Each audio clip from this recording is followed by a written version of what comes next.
and hello everyone. So today in this practical of Oestrus assessment of Malayan Tapir through behavioral observation, vulva score and vaginal cytology, we are going to observe and assess female tapir breeding or reproductive behavior in captivity by using etogram. Then, we're going to evaluate the external reproductive organs of female tapir for Oestrus monitoring assessment and observe types of epithelial cells from vaginal cytology. So, in this practical, we are using non-invasive techniques to monitor animals without disturbing their normal behavior, ecology, and physiology. So, the common use techniques are such as transmitters, tagging, or capture to obtain biological samples or accurate visual observations. And this technique may be essential, for example, in the relocation of the injured animals or for veterinary treatment. And there are three parts of observations that we did, which is part 1 is the observation of breeding behavior of tapir in captivity, part 2 evaluation of external reproductive organs, and lastly part 3 which is the examination of slide from vaginal cytology.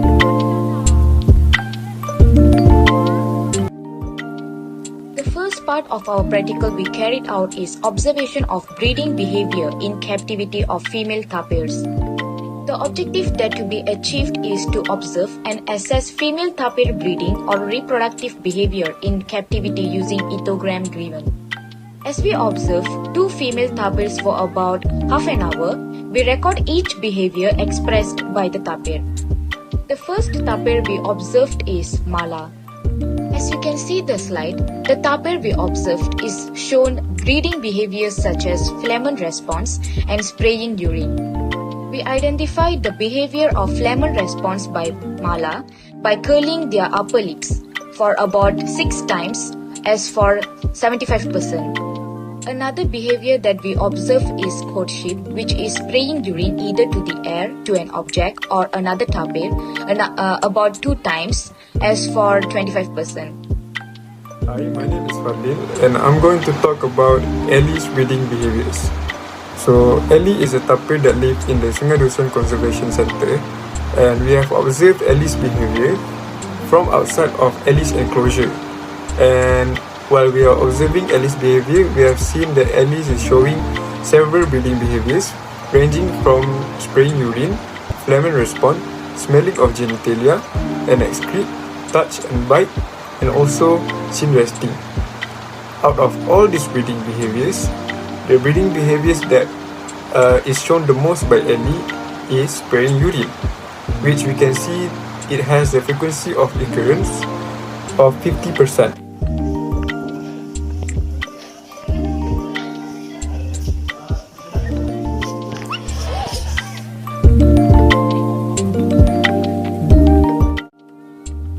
The physical appearance of Malayan tapir also plays a significant role in estimating estrus cycle, especially vulva, which is the outer part of the female genitalia. Vulva observation can be done by non-invasive visual vaginal lavage method. In the pro-estrus phase, the vaginal opening appears full, swollen, and moist. The tissues are usually pink with striations in both the dorsal and ventral lips of the vulva, followed by the presence of thick and clear discharge of the tip of the vulva. This visual method was done from distance, and appearance of vulva, coloration, and discharge were recorded. After the observation, the vulva score was determined by a scoring system. From the table, it was determined that both of the tapir, Mala and Ellie, scored 0 on both vulva swelling and vaginal discharge. This leads to the total score to be 0%. Thus, both Mala and Ellie are not on estrus. This is because, based on the picture provided, both Ellie and Mala do not show any signs of vulva swelling and vaginal discharge, as well as no slight changes on the color of the vagina into tinted pink color. The vulva score is determined as 0 plus 0 because the scoring system is made to measure the size of vulva plus the discharge presence. Since both Ellie and Mala show no visible enlargement of the vulva and no string of thick discharge, therefore they are not on estrus.